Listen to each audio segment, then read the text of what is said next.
Hey, cups are pretty cool. Well, specifically, I'm talking about containers, which cups technically are. Quite frankly, cups of coffee are such a great way of appeasing my sweet tooth. If it hadn't been for the active mitigation of the habit, I'd be having a cup of coffee every day. Now, a cup of coffee by itself can either mean a container of coffee or 8 ounces of coffee. Of course, in an everyday exchange of this particular instance, more often than not, they are asking for a container of coffee that costs about however much cash, which is about 8 fluid ounces most, if not all the time. We can talk about the semantics in a conversation that can last pretty shortly, or we can talk about just how powerful the concept of containers is. Not only do they serve as ways to hold on to liquid or food, but they also serve as a way to hold on to a vast array of other items which aren't perishable. For example, clothes, building materials, photo books, computers, etc. Think about it. If containers didn't come into fruition during the time or course of our history, then the concept of cups wouldn't have come into fruition as well. The question is, do we really need the cup to have a cup of coffee? Not necessarily, which is why containers are worth discussing. Any form that seems to be derivative of the container, or what looks like a container, will most likely have the ability to hold onto a liquid or a solid, regardless of what nature said liquid or solid may be. As long as we have a container, we can always have a cup of coffee. The type of containers that I'd like to bring into attention is the containers that we use on an everyday basis, emergency basis, and symbolic basis. For the sake of coherency and transparency, we can define the word container as a hollow object such as a box or a bottle, which can be used for holding something especially for the purposes of carrying or storing. This is something straightforward and clearly can't be confused with the definition of a cup, which is a small, round container, usually with a handle, used especially for hot drinks such as coffee and tea. These are fair definitions to be working with, and they will help propel this conversation forward. One of the most primary and common utilities that we have of containers would be the everyday application of the cup. As written on Wikipedia, cups have an integral part of dining since time immemorial, and cups have been a valued part of human culture. For myself and many others, we often start our days with a cup of coffee. It's a bad habit, of course, but replace that with a lot of necessary and leisurely liquids such as water, pop, juice, and or medicine. Of course, there's more down the list. Cups are simply a derivative of the container, and it will continue to serve its intended utility well to the dusk of humanity. Another form of everyday containers is Tupperware. If one would like to prolong the health and utility of either one cooked meal or a set of cooked items, Tupperware is really good to look into. It would certainly be a waste to cook a meal and then throw it all in the trash just because the chef overcooked for the occasion. One would split up the portions of the meals cooked and give the attendees a to-go meal or next day's lunch. For those that may not be aware with Tupperware, this common iteration of the home products line is from this company. Let me tell you something. Tupperware is pretty good. In fact, I'll go as far as saying it's pretty fantastic. It makes packing food so much easier, and thankfully, there's a microwave at my campus center. I get to enjoy delicious food from home thanks to this product. Lastly, water bottles.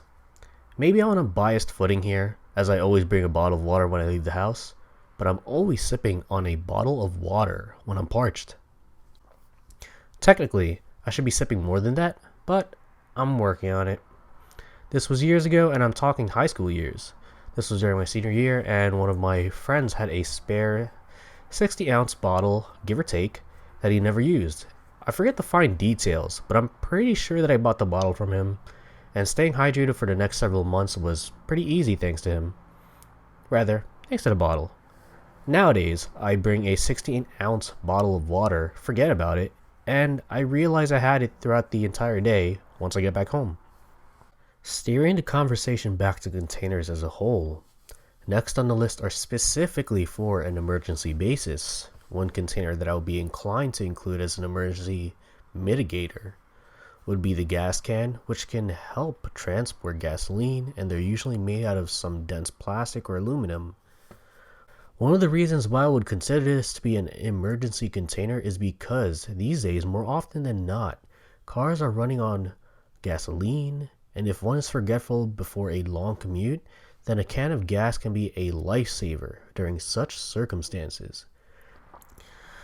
Speaking of lifesavers, EpiPens or epinephrine autoinjectors are containers that hold medication used in emergencies to treat very serious allergic reactions to insect stings or bites, foods, drugs, or other substances.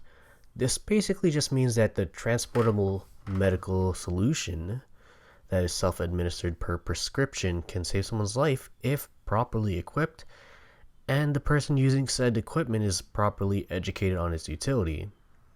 The last of this category that I'm discussing is the bag valve mask, or the BVM, which is more common to see in medical facilities or offices of trained personnel that are equipped and experienced to handle occasions that necessitate this particular equipment. That being said, it is hardware that can ease the process of CPR to potentially prolong the life of a person who needs said CPR treatment. CPR is the initialization of the cardiopulmonary resuscitation, which is the process of manually providing as much oxygen as possible to the host that requires this manual method of breathing. On the other hand, one can also deal with a situation of not having a heartbeat and no breathing. 3 people can handle this better thanks to the BVM if available. Long story short, one is squeezing the bag, providing air between each full cycle of compressions, 30 compressions per 2 breaths at the rate of staying alive, that particular song tempo. One is securing the mask on the person's face while also considering any spinal damage if present. The last person is providing compressions at the indicated rate from earlier. The BVM is a huge MVP in these ordeals where marathons of CPR is required. The efforts of the personnel providing CPR goes more into breathing and helping the breathless breathe rather than going into trying to breathe while trying to help the breathless breathe. So, we arrive at the final segment of this exchange. We are sealing this conversation with the coverage on symbolic containers. But to be honest, I couldn't really find anything that was interesting or, any substantial content on the idea of symbolic containers to talk about. I couldn't really find anything that piqued my interest. I wasn't really expecting to run into this problem, so to help mitigate this, I think it's best to look at the symbols on containers. It's a bit of a cop-out, and I'm sorry about that, but yeah. The tidy man symbol is one I found out about quite recently, and it indicates to dispose of said item carefully and thoughtfully, reminding the readers to be a good citizen. Reaching out and stretching the umbrella of this topic, any container that has Bluetooth symbol on it indicates that it is capable of Bluetooth function and affiliated capacities. This means that, to begin with, the marked equipment contains digital hardware. Bluetooth makes navigating through various concurrent activities very easy and elementary. That being said, this example was a stretch 8 miles deep, but I tried to make it work. Lastly, I don't think there's a lastly. I just want to move on and record this video. I'm at the tail end of writing up this essay. Overall, containers are great. They're fantastic in the way that they take form, both in the days of olden history to the days of now, which depend on cutting-edge technology. From one side of the conversational spectrum to another, one end is cups while the other end is symbolic containers. It's fair to agree that such varying iterations of containers can be taken for granted. I am a firm advocate of the cup application of containers. I have a cup of coffee at every weak moment of caffeine necessity, which I heavily stress the air quoting on. I just really enjoy a cup of sweet coffee. I enjoy the taste of coffee and sweets, so a cup of coffee really hits home for me. This video was out of nowhere, and I still have other prompts that should have been done at least half a year ago. 2 of those prompts that are Two of those prompts are a year old and 8 to 9 months old respectively. I'm still releasing those videos once I'm in a situation where I have more time to dispose. I'll be able to eventually edit those videos. That being said, I hope that I did a decent job with this particular video.